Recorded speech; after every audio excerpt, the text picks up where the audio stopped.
Blood was dripping from Jason Walker's knuckles as he stared at the unconscious flight attendant image nobody expects at 30,000 feet.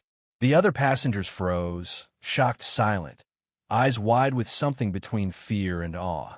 What nobody on that plane knew was the man in seat 3, this black guy in a beat-up navy hoodie, worn sneakers, and jeans she owned Skyline Airways, the very airline that had just tried to humiliate him in front of full cabin.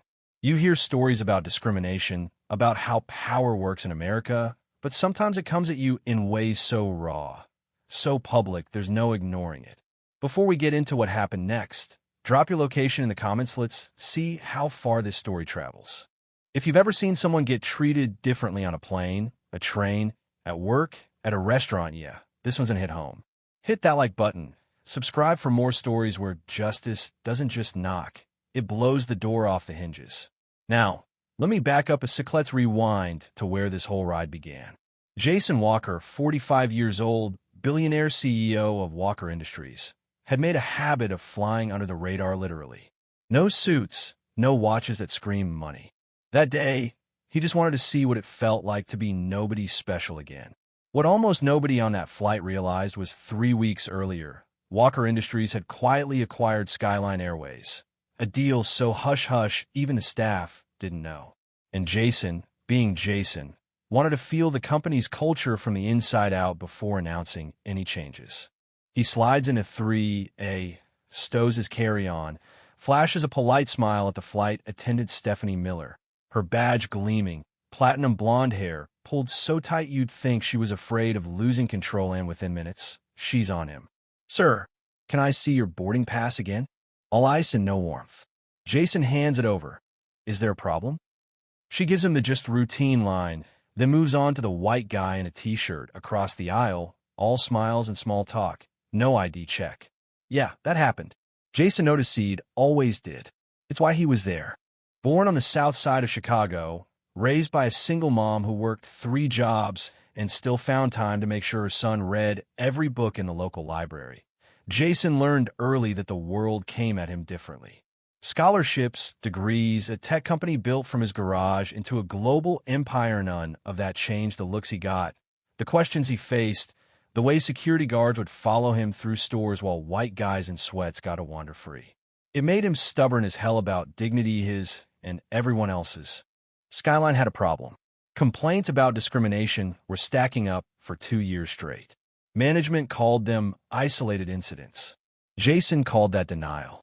So here he was, undercover boss style, determined to see the truth for himself. The flight crew Stephanie, with her wall full of awards and 3 complaints buried in her file. Captain Reynolds, a 58-year-old ex-military hardliner, revered by the old guard, allergic to woke, anything. These were the faces of an airline about to collide with real accountability. As the 787 lifted out of Chicago and leveled off, Jason buried himself in spreadsheets, pretending not to notice the subtle differences. Stephanie pouring wine and chatting with white first-class passengers, then gliding past the elderly Asian woman 2 rows up with nothing but cold efficiency. When she got to Jason, her tone went sharp, clip business only. He asked for black coffee. She sloshed it down without a napkin, let it spill, then breezed off. The man across the aisle got his drink with a cookie, napkin, and a smile. No point making a scene. Jason just dabbed the spill with his sleeve, kept mental notes, waited for the next shoe to drop. It did hard when meal service started. Stephanie passed him by. He waited. Everyone else got trays. He raised a hand. "Excuse me, I think you missed me for the meal." She stopped, plastered on a tighter smile. "Premium meal service is for first-class passengers only, sir." The cabin fell silent. Jason pointed at his seat. "I am in first class." She scanned his boarding pass like it was counterfeit, then sniffed. "You might be more comfortable in economy, where the service is less formal." You could hear the judgment clanging off her words.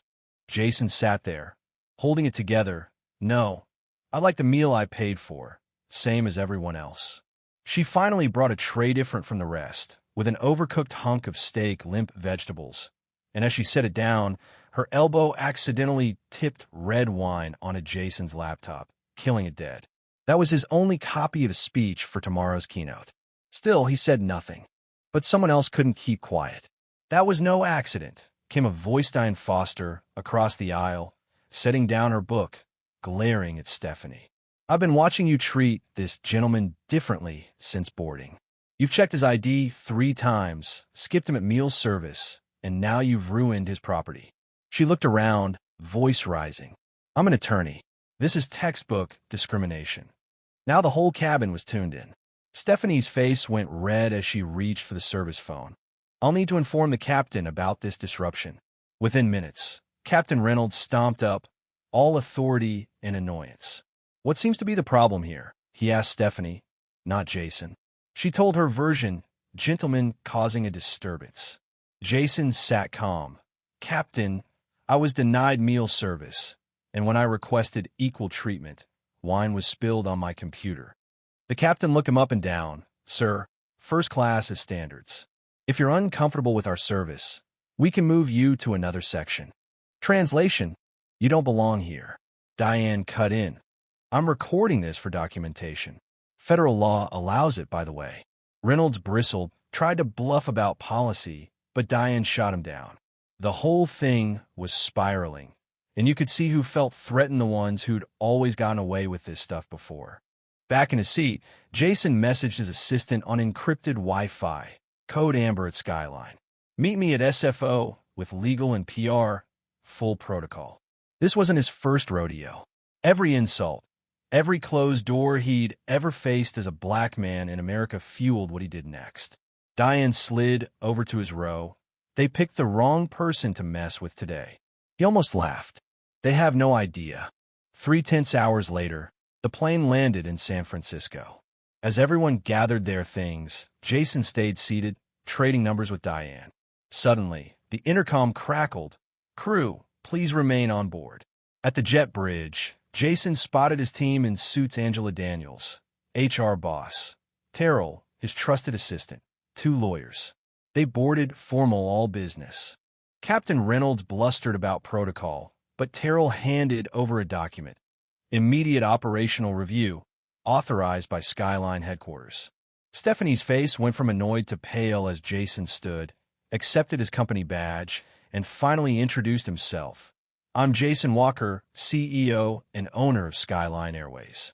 Silence dropped like a bomb. Angela addressed the stunned crew. "Due to serious allegations of discrimination, this crew is placed on administrative suspension pending investigation." Reynolds sputtered, but Diane played her recording on every seatback screen: denial, wine spill, the whole show. Stephanie started to cry. "I didn't know who you were." Jason's voice was steady. "That's the problem. Dignity shouldn't depend on knowing who someone is." The fallout was immediate. News spread, video clips hit social media. Hashtags trended, stock prices dipped. In Skyline's boardroom, Jason sat watching coverage of Black billionaire exposes airline racism. Angela dug through personnel files. Stephanie had more complaints than anyone thought. Reynolds, too, but always covered by vague counseling. It was systemic, a culture designed to look like it cared, but only for show. The board wanted damage control: settle, apologize, move on. Jason refused. "We're releasing every discrimination complaint from the last 5 years. Full transparency." The board panicked. Lawsuits flew. Reynolds went on TV, crying cancel culture, spinning the narrative, but Jason's team dug up the truth. Special verification tags in the system, flagging mostly non-white first-class passengers for extra checks. It was built into the algorithm. Whistleblowers came forward. Monica, a former attendant, described how minority passengers got random, extra scrutiny. Employees who complained were fired or reassigned. It was a machine of exclusion, greased by fear. Jason met with the board, laid out the data, the emails, the patterns. "This ends now. Anyone who enabled this is out, no matter their tenure." The real confrontation came face to face. Reynolds, lawyered up, called a witch hunt. "First-class passengers, have a look. It's not discrimination, it's protocol." Stephanie, shaken, admitted, "I was trained to expect certain things. I never questioned why." Jason presented images. White passengers in casual clothes, served with smiles. Black or Asian passengers grilled, ignored, or doubted. Data didn't lie. Reynolds exploded. You people always play the race card. The room went silent. Diane observed, "That's the problem, right there." Reynolds was fired full stop. Stephanie, though, got an unexpected offer. Probation, training, community service. Redemption, if she could earn it. Why her, not him? Angela asked. Because she owned her mistake. He never will. Stephanie went on to become a champion of inclusion, leading trainings, telling her story as a warning and a hope. Not everyone liked the changes. Old guard pilots tried to sabotage. Unions threatened strikes. Conservative media raged. Jason stood firm. Change is hard, but the future's coming with or without you. He built a new Skyline uniforms redesigned to reflect real diversity. Anonymous reporting, objective service standards, real accountability for every bias. The numbers spoke for themselves, complaints down, satisfaction up, new hires more diverse than ever. More important, people started to feel it. Passengers in first class who looked like DeAndre Johnson, a young black man, just starting out, sat down without fear, welcomed, no questions asked. 6 months later, Jason boarded another Skyline flight. Greeted by name, every passenger treated the same. Stephanie, now the inclusion director, ran training sessions using her own story as the centerpiece. At a gala honoring Skyline's transformation, Jason stood up, looked out at a sea of faces, black, white, brown, every kind of American, and said, "This wasn't about revenge. It was about responsibility. We can't change what we won't confront, but if we have the power to open doors, we better hold them open for those coming after us." If you've ever seen discrimination felt that sting, watch someone else get pushed down, made to feel like they don't belong, drop a justice in the comments. Do you think Jason was too harsh? Or was it about time someone set a new standard? Feel like if you want to see companies held to account, subscribe for more stories where the system gets shaken. And remember, sometimes all it takes is one person standing up, refusing to be quiet, to set off a change that echoes way beyond the moment. Your voice matters. Speak up, share your story, because you never know who's waiting for someone like you to open that first door.